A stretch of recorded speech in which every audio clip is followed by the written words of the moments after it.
Hi, I'm Dr. Bob Thiel, and I'm the author of 2012 and the Rise of the Secret Sect.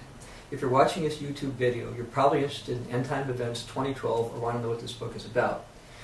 What's interesting about this book is it's different than other books in the market. You might say, well, how so? Most people who are reading books on end time matters currently seem to be reading books on fiction. For example, Dan Brown has a series of books, The Da Vinci Code, Angels and Demons, and his latest, The Lost Symbol, which seems to suggest that there's some type of a secret sect, such as the Illuminati, the Freemasons, or somebody, who may be trying to be destructive and destroy things. But the reality is that the group that's prophetically been called the Secret Sect is none of those, even though some people who haven't read this book have concluded otherwise.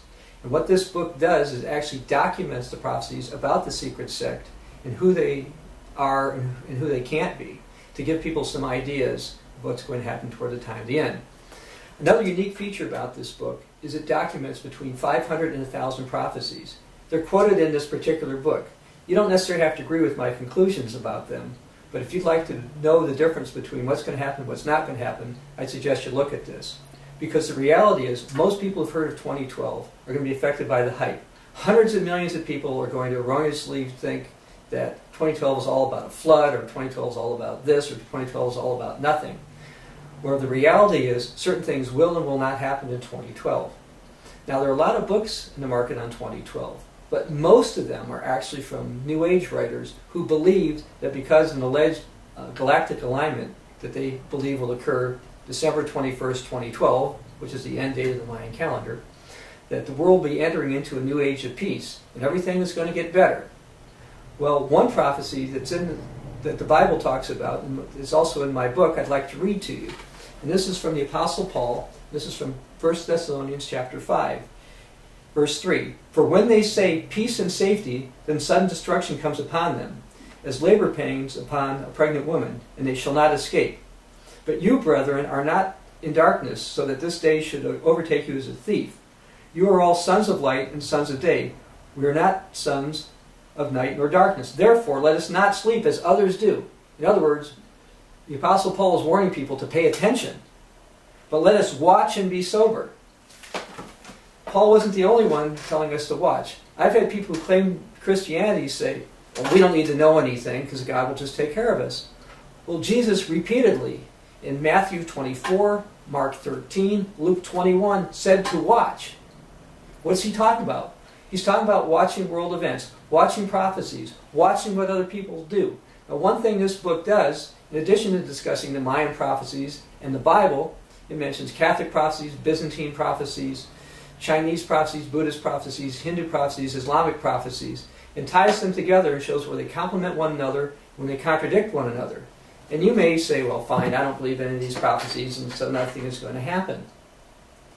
Well, you know, billions of people are in cultures that do believe these prophecies. And all it takes are people to believe that they're going to come to pass for them to come to pass. For example, let me just read one. This is from page 133 of my book. And this concerns President Obama. Now, this is from Forbes magazine, October 2008. It says, quote, is Barack Obama the promised warrior coming to help the hidden imam of the Shiite Muslims conquer the world? What? Somebody's supposed to help an Islamic leader rise up? Yes, according to Islamic prophecy, when there's a tall black man in charge of the strongest armies of the West, a great leader that they call the final imam or the Mahdi is supposed to rise up. Now, even if this was all made up, even if this is an invention of the current Iranian government, the reality is if enough people believe that when there's a tall black leader of the United States, that a Muslim leader is supposed to rise up and people are to take up arms to support them, a Muslim leader could take advantage of this, and sure enough, we could get this happening, whether that prophecy was supposed to be true or not. And that's one of the realities about prophecies. The more people know about prophecies, the more they can be on guard about false prophecies.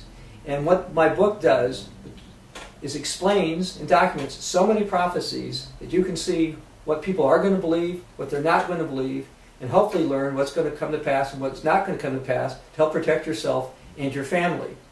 So if you haven't already done so, I would suggest that you go to our website, www.thesecretsect.com, check it out, order the book. You can also get it from Amazon.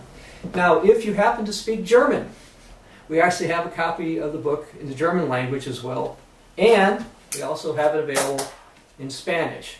We're also trying to get other languages translated right now for you. But I would tell you that there's going to be a lot of hype on 2012. If you want to be like hundreds of millions of people and only hear the hype, don't buy the book. But if you're actually interested in knowing what's going to come pass, so you can make your own decisions to see what you should do for yourself and your family, I strongly urge you to check out the book. Again, it's available at www.thesecretsect.com. It's also available at amazon.com.